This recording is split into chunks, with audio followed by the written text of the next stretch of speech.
Hello, xin chào các bạn. Chào mừng các bạn đã quay trở lại với channel của mình. Hello guys, this is Bao, who is making YouTube videos on sharing with you all the tips on learning English and IELTS in particular. Today's video is going to be the continuation of my video series on showing you how I solve IELTS papers, as well as sharing with you all the tips and tricks that I used when I studied IELTS more than 15 years ago. Actually, when I served IELTS papers with you guys via the videos, I found that all the tips that I used before are applicable as of today. So the IELTS test has not changed too much. So all the things I learned, I can show you, and they are all valuable tips. So let's get ready for today's session 3. To do that, you need to have first quarter, very important. Secondly, for me, I need these guys, my specs. And either you print the papers or you use a laptop like me to solve. Let's not waste time anymore and get right into solving it. Let's go! Section 3.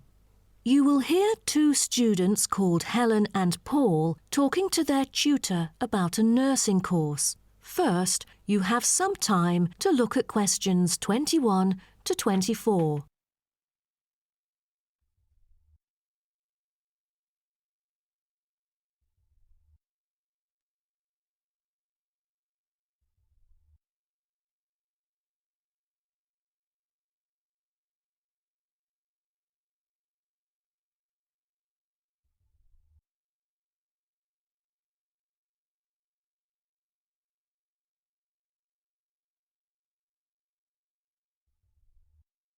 Now, listen carefully and answer questions 21 to 24.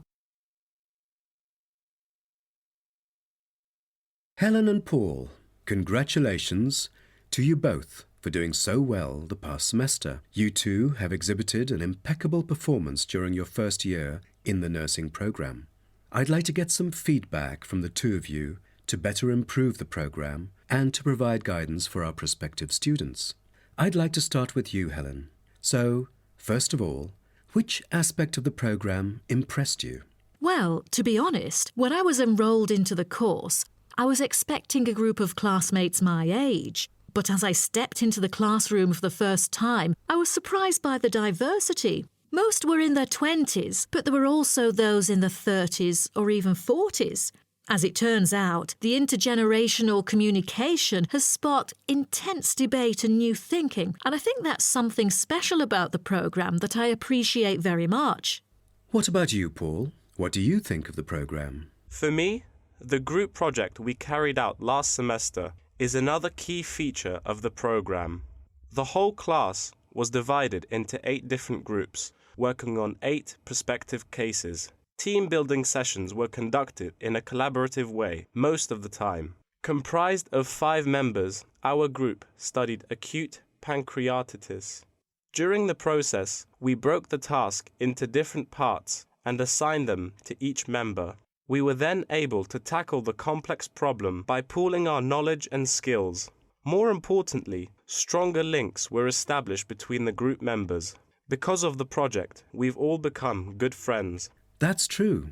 According to graduates, group projects prepare them for the work world in which teamwork and collaboration are increasingly the norm. So tell me, Paul, what else do you like about the program?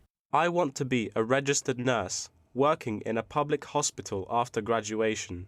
So the internship provided is a valuable opportunity for clinical practice in a supportive learning atmosphere. However, I was amazed by the amount of written assignments, since I thought the course should have focused more on practice-oriented learning. Well, I have to disagree with you, Paul. The essays demonstrate your understanding of the course. For me, writing essays is a process that involves critical thinking, which challenges me to develop my points more thoroughly. I thus manage to gain a diversity of perspectives.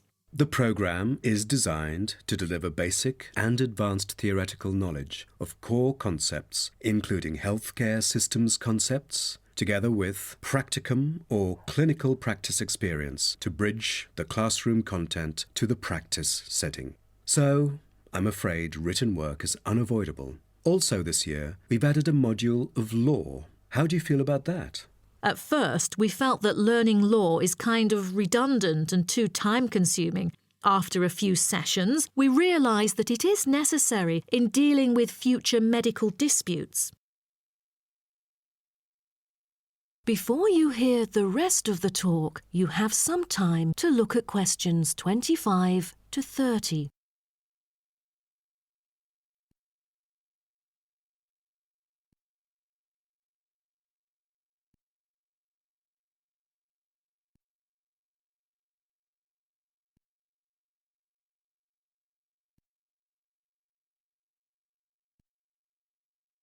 Now, listen and answer questions 25 to 30. Do you have any suggestions for prospective students? What bothers me most is handing in essays on time. I almost missed the deadline once because there were 3 essays due within the same week, so rationalizing your time is critical. Well, that's true. The lectures deliver so much useful information. I have poor memory, so I kept making notes and revisiting them on a regular basis. To my surprise, at the end of the semester, I have learnt the key concepts by heart. How was the research? I heard that it was quite challenging. How did you manage to overcome the difficulties? That's true. The majority of us had no clue how to carry out the research at first. Fortunately, when I was digging up reference materials at the library, I sought help from the librarian. She taught me about finding the appropriate resources and choosing the proper research methods. Have you checked out the online forum?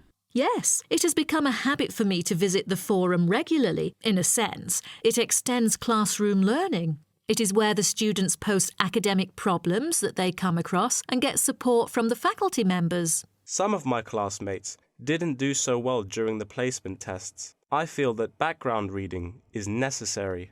Lastly, do you have anything to say to the freshmen?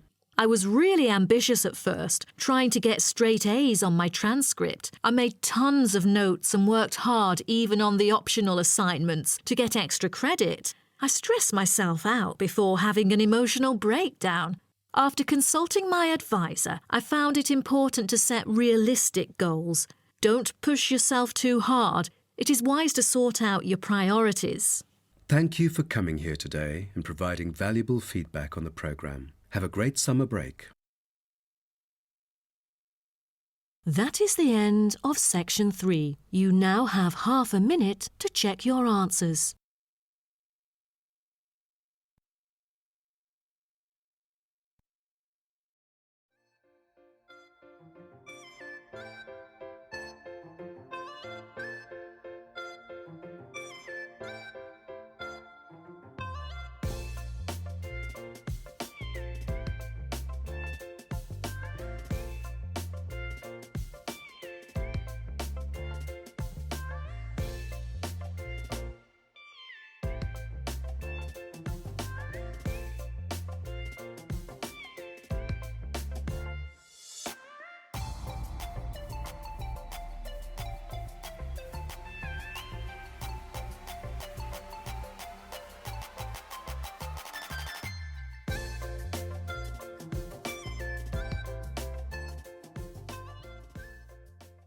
How did you guys find the session 3 of the test?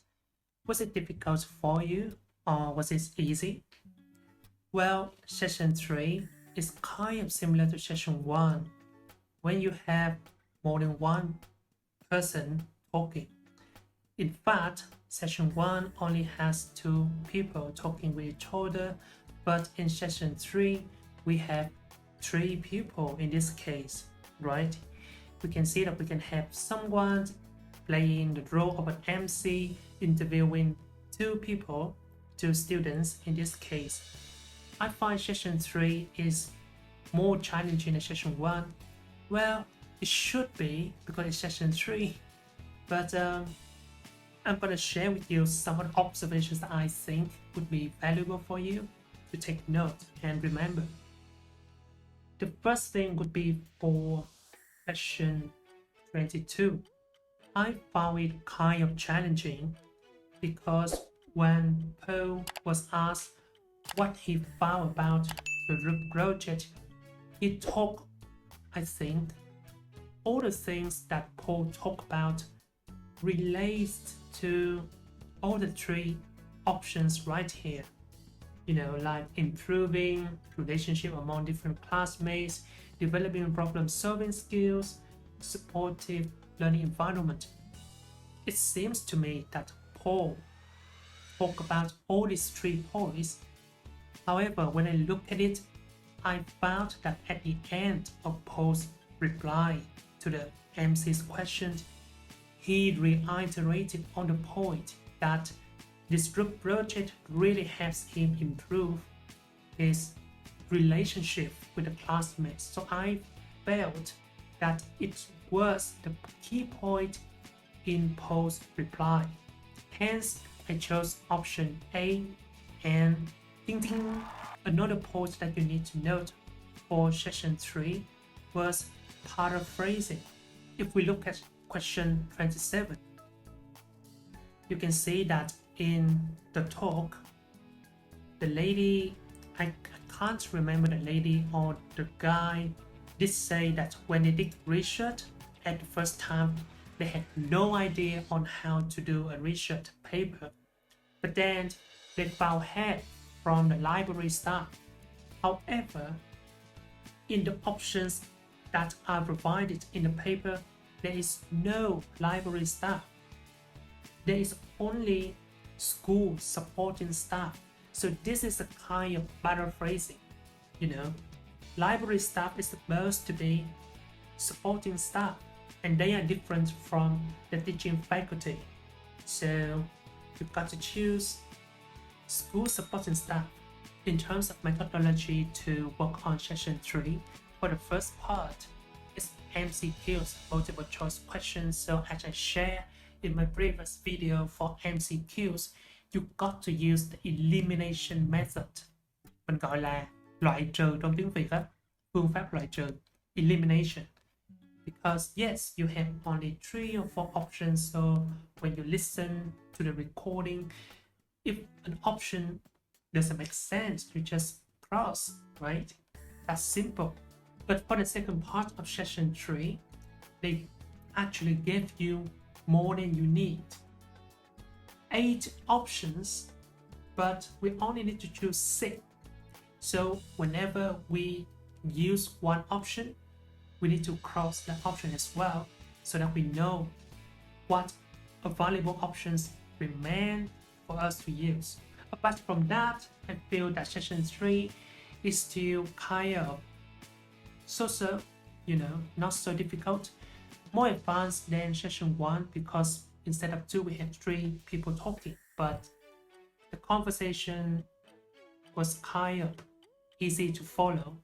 But I think session 4, the last one, is going to be very challenging, because as I remember back in the day when I studied IELTS, session 4 is normally kind of a lecture given by a professor about some, you know, academic topics that, you know what, sometimes if I myself don't have interest in that topic, normally when I listen to those things, I feel kind of, oh my god, that's so boring. But still, we need to listen carefully to choose the right answers, right? Because this is a test, not listening for fun.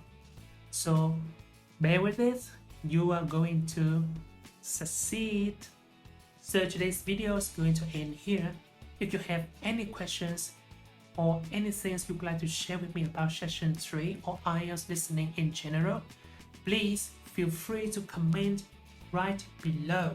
I really appreciate your comments. And if you manage to pick up some useful tips that you can apply right away to your listening practice with IELTS, please just hit the like button, the subscribe button, and ding ding set the alarm so that you know when my latest videos are going to be released. And the next videos is going to be session 4, the most difficult one. So let's tackle that next. And for now, good luck with your IELTS study. I'll see you in the next video. Goodbye.